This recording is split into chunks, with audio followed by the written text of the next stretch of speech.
बिना विवाद के लालू प्रसाद हो ही नहीं सकते हैं। जितने भी अभी तक अपने राजनीतिक क्षेत्र में काम किए हैं, कोई ऐसा काम बता दिए जो बिना विवाद का रहा हो।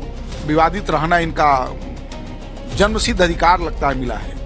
कोई एक जनप्रतिनिधि 4-4 प्लॉट ले ले, ये भी नहीं कोऑपरेटिव कहता है। लालू परिवार जल्द कौटिल्य नगर के इसी जो बंगला जो ये आप पीछे मेरे देख रहे हैं जो बन रहा है, इसमें शिफ्ट होगा। लेकिन इस बंगले को लेकर भी विवाद शुरू हो गया है। जो आरोप लग रहा है लालू परिवार पर और खास करके लालू यादव पर कि उन्होंने यहाँ पर जो ये आवास जो है वो चूंकि सहकारिता विभाग का जो कोऑपरेटिव का जो है वो ये पूरा प्लॉट है और यहाँ पर सभी विधायक और विधान पार्षदों को ये प्लॉट अलॉट किया जाता है, जिस पर ये जो बंगला है वो बनाया जाता है। लेकिन हर जो एमएलए है और एमएलसी है उसको 2 कट्ठे का ही प्लॉट आवंटित किया जाता है। लेकिन जो लालू यादव का ये बंगला बन रहा है, लगभग 5 ऐसे प्लॉट हैं जो कहा जा रहा है कि जिसे एक्वायर करके ये पूरा बंगला बन रहा है, जो कि जो बायलॉज है कोऑपरेटिव का उसका सीधे तौर पर उल्लंघन माना जाता है, क्योंकि किसी भी विधान पार्षद हो या विधायक हो उसको 2 कट्ठे का ही प्लॉट मिलेगा। तो ऐसे में बायलॉज का उल्लंघन माना जा रहा है। आप देखिए जो बन रहा है ये पूरा, आप दरवाजा देख सकते हैं, इसको पूरा कवर कर दिया गया है। जो टीन का शेड लगाकर इसको कवर किया गया है और अब यहाँ पर मीडिया को भी काम करने से भी रोका जाता है। अभी कुछ लोग अंदर थे, उन्होंने कहा कि आप यहाँ वीडियो नहीं बना सकते हैं। बावजूद इसके टाइम्स नाउ ऑफ भारत तस्वीरें आपको दिखा रहा है कि ये जो प्लॉट है अब इस पर पूरा विवाद है। कोऑपरेटिव मिनिस्टर ने साफ तौर से कहा है कि बायलॉज का अगर उल्लंघन हुआ है तो इसकी जांच की जाएगी। हमारे साथ कोऑपरेटिव मिनिस्टर हैं प्रमोद चंद्रवंशी जी, हम उन्हीं से सीधे बात करते हैं। ये जो जमीन है, कहा जा रहा है लालू जी ने कई विधायकों का जमीन वहां पर ले लिया है और उसके बाद वहां पर निर्माण कराया जा रहा है, ये विवाद उठ रहा है। देखिए, बिना विवाद के लालू प्रसाद हो ही नहीं सकते हैं। जितने भी अभी तक अपने राजनीतिक क्षेत्र में काम किए हैं, कोई ऐसा काम बता दिए जो बिना विवाद का रहा हो।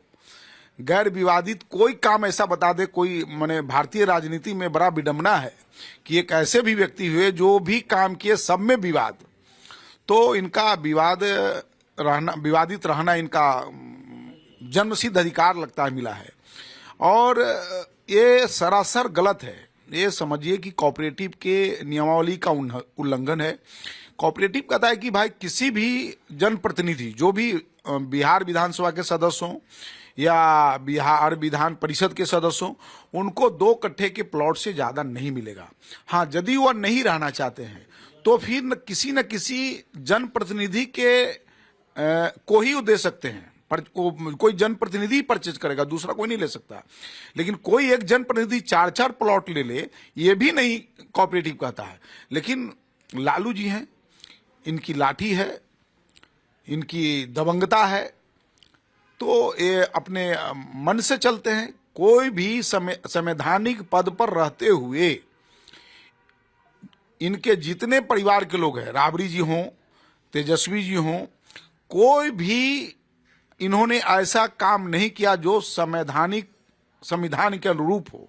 सब इन्होंने अपने हिसाब से किया, संविधान को ताक पर रख के किया और ये सब जगह कहते हैं कि हम संविधान बचाने चले हैं, संविधान बचाएंगे। ऐसा है कि अगर कोई जनप्रतिनिधि को ही बेच सकता है तो अगल बगल वाले तो ऐसा है कि बेच सकते हैं, लेकिन उसमें भी क्या लिमिट है कि इतना ही जमीन आप ले सकते हैं? उसका कोई बायलॉज में है? ये है कि कोई भी जनप्रतिनिधि 2 कट्ठा से ज्यादा नहीं ले सकते। हम अब मान लीजिए कि मेरे पास 2 कट्ठा है, हमारे बगल वाले कहेंगे कि हम बेच रहे हैं, हमसे ले लीजिए, हमको नहीं लेने का प्रावधान है।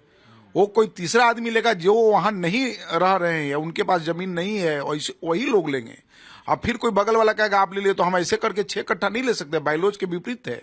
लंबे समय तक इन प्लॉटों को खाली भी रखा गया, जो उनका जो प्लॉट था उसके आसपास जो तमाम प्लॉट थे, और कहा गया कि जो जिस तरह से लैंड फॉर जॉब वाला मामला था उससे जुड़ा हुआ ये भी मामला है, एमएलसी बनाने के लिए और इस तरह की चीजों के लिए लिया गया। लालू जी का पूरे परिवार एक कदम बिना पैसा के, बिना दुकान खोले हुए हैं, राजनीति का दुकान खोल रखे। जब तक थे वो राजनीति का दुकान खोल रखे थे। इस बार भी उनका जो भी हश्र हुआ है ये सब लेन देन के कारण ही हुआ है। जो परिवार में विवाद हुआ है लेन देन के कारण ही हुआ है। सब उनके यहाँ पैसे पर ही टिकट का वितरण होता है। टिकट पैसे, जिनको पास पैसा वही टिकट लेते हैं। और जो कोऑपरेटिव का जमीन है, ये समझिए कि कितनी दबंगता आप समझ रहे हैं। किसी भी जनप्रतिनिधि के साथ ये दबंगता किए, जो उनके साथ हमेशा दुख सुख में खड़ा रहे। ये बादशाह प्रसाद आजाद अति पिछड़ा समाज से थे, उनका जमीनी कब्जा कर लिए। ये किन्हीं को नहीं छोड़े जो कहते थे कि हम गरीबों के लिए, हम गरीबों की मसीहा हैं। और बादशाह प्रसाद आजाद बेचारा वो अति पिछड़ा समाज, उनका जमीन कब्जा कर लिए। तो इस सब का जमीन अलॉट करवा के और सबको दबंगता के आधार पर सारा जमीन जो है अपने हिसाब से लाठी के बल पर अपना सारा जमीन अपने कब्जे में रखे। तो आप जांच इसकी करवाएंगे कोऑपरेटिव के तरफ? मैं सारा बायलॉज का अध्ययन कर रहा हूं। मैं अपने विभाग को कहा हूं कि सारा बायलॉज मंगवाइए, इसमें क्या क्या प्रावधान है, और जो भी होगा इसमें एकदम सही जांच होगा। और जो भी बायलॉज के अगेंस्ट में या उसके विपरीत जाएंगे उन पर कार्रवाई होगी। बिल्कुल। तो साफ तौर से मंत्री जी कह रहे हैं कि इस पूरे मामले की जांच कराई जाएगी और जो भी बायलॉज के खिलाफ अगर कोई कदम उठाया गया है तो उस पर सख्त कार्रवाई की जाएगी। कैमरा पर्सन मुस्तफा के साथ साकेत कुमार, टाइम्स नाउ नव भारत, पटना। खबरों की रणभूमि में यहाँ शोर नहीं, सोच लड़ती है।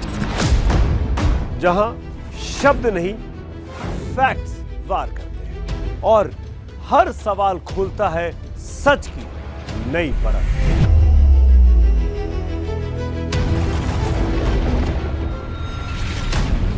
चक्रव्यूह आपके अपने सुमित अवस्थी के साथ सोमवार से शुक्रवार शाम 6:57 पर टाइम्स नाउ नव भारत पर।